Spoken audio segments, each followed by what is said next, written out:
I remember sitting there with an expression on my face much like I have right now. And I looked up at him and made eye contact with the others, and I said, no, I just finished reading the Book of Mormon again, and every page of it screamed fraud. But I will do this, I said. I said, I will delay my request.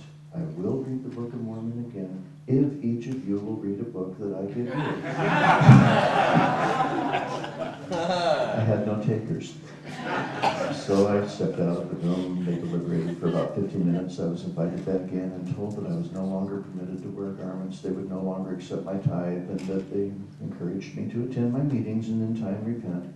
And I thanked them, told them that I felt liberated, and that was that. Well,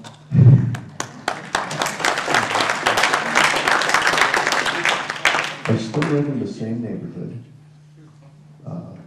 still know the same people, and for a long time they wondered if I was going to have this pile of whiskey bottles growing outside my bedroom window, and motorcycle gangs camped on my front yard, and all the other things. When none of that happened, when I mowed my lawn and kept my garden up and out warning the Mormons, they just pretty much lost interest and left us alone. It was a little hard for our children, though. Our children, it's hard enough being a non-Mormon in Utah Valley when you're a kid going to school, and it's even harder being a non-Mormon whose parents are apostates, especially apostates who write books. But that comes later. Into the book. One of the things that my wife and I wanted to do was to, of course, speak with her family and let them know what was going on and why we made the decision that we had. We had this incredible need to explain why we had done this. Partly out of love for our friends and family, and partly just because we knew something they didn't know. So finally, after a few years of rather fruitless results, I decided that perhaps it was time that I took the bull by the horns and identified some aspect of Mormon fallacy that I could specialize in and try to explain to other people. I chose Book of Abraham, Pearl of Great Price. That was one of the sections of Shadow or Reality that impressed me the most. Well, it's hard to really pick one that impresses you the most, but that was one that really, to me, seemed like a blueprint for proving that Joseph Smith was a fraud. The evidence was right there. It was just beautifully laid out.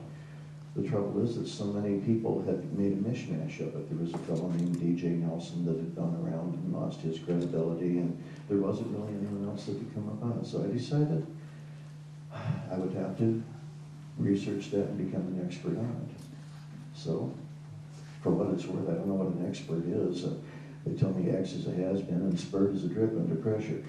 But I studied it. I won't try to pretend that I learned Egyptian, but I learned enough about it to be able to understand what I was looking at and to be able to comprehend and evaluate what other people were saying about it, which brings us to you, Nick.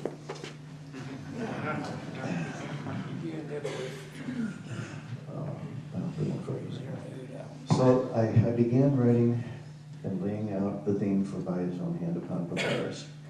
And incredibly, how many of you here are writers? I know that we have a number. Okay, wonderful, wonderful. You know that when you write something, you don't just sit down and wait to find out what's going to happen. You have to have a theme. You have to have a purpose. You have to know where you're going. This book, By His Own Hand Upon Papyrus, the entire theme and layout of it, the way that it would be presented, it developed within just a matter of moments in my mind.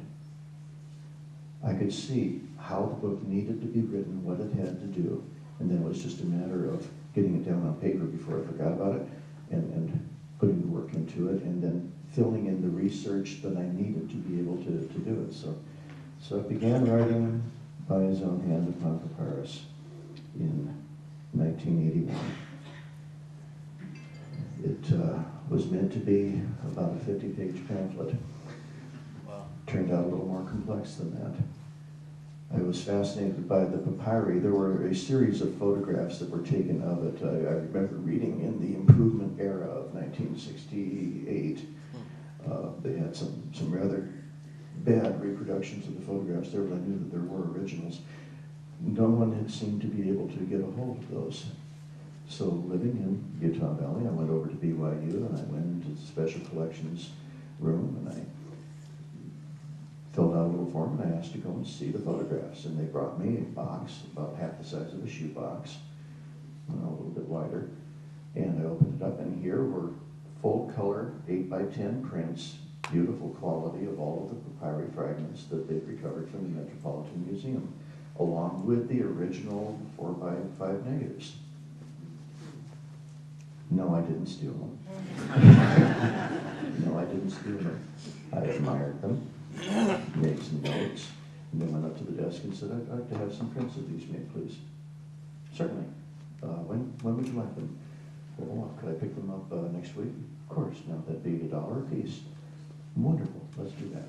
So I got beautiful, full-color photographs of all of the papyri fragments, and as far as I knew at the time, and I believe this is true, I was the first non-member to ever do that. So I then got in touch with some other people, and a wonderful man named Wesley P. Walters, who was operating ministry in where was Wesley? Illinois, yes, he was, Illinois. He worked with these photographs with me. We digitalized them by computer, that was in the very early days. We were able to get all of them in the same scale, and then I assembled these where they'd been cut apart using the drawings on the back plus the text on the front to show what they looked like before they were cut apart. And this became the fold-out in by his own hand upon papyrus that even the Mormons love. You know, they're fascinated by that until they find out that what it is. But their own church had never done anything like that. There was no reason for them to, especially to go and put facsimile 1 next to the Sin text that is described in the alphabet and grammar, and then of course you all know the story about that. So we came up with these wonderful illustrations to be able to use in the book. It took about, I'm going to say 5 or 6 years to actually get the book ready for publication. In the meantime, I'd circulated a number of draft copies of the book, printed on red paper so they couldn't be reproduced and so forth. And of course, some of those had found their way into the hands of the church, and there were some critics at that time trying to go and create responses for it. This was about the time that I went back to BYU to complete my degree. Well, that was an interesting experience. But we had a young man here who spoke last night. I think his name was Matt, who was a BYU student. Are you here, Matt? Hi. I'm the reason you had to leave BYU. You're welcome. I re-entered BYU as a non-member, and they had to take me, okay? I was going there under vocational rehab because I had left my job at the prison, and so I was fully entitled to do it. In fact, I went there on a scholarship as a non-member. And the funniest darn thing, the registration form would go and say tuition, non-member, and give the amount, and then down below under personal information it had marriage, and it says temple.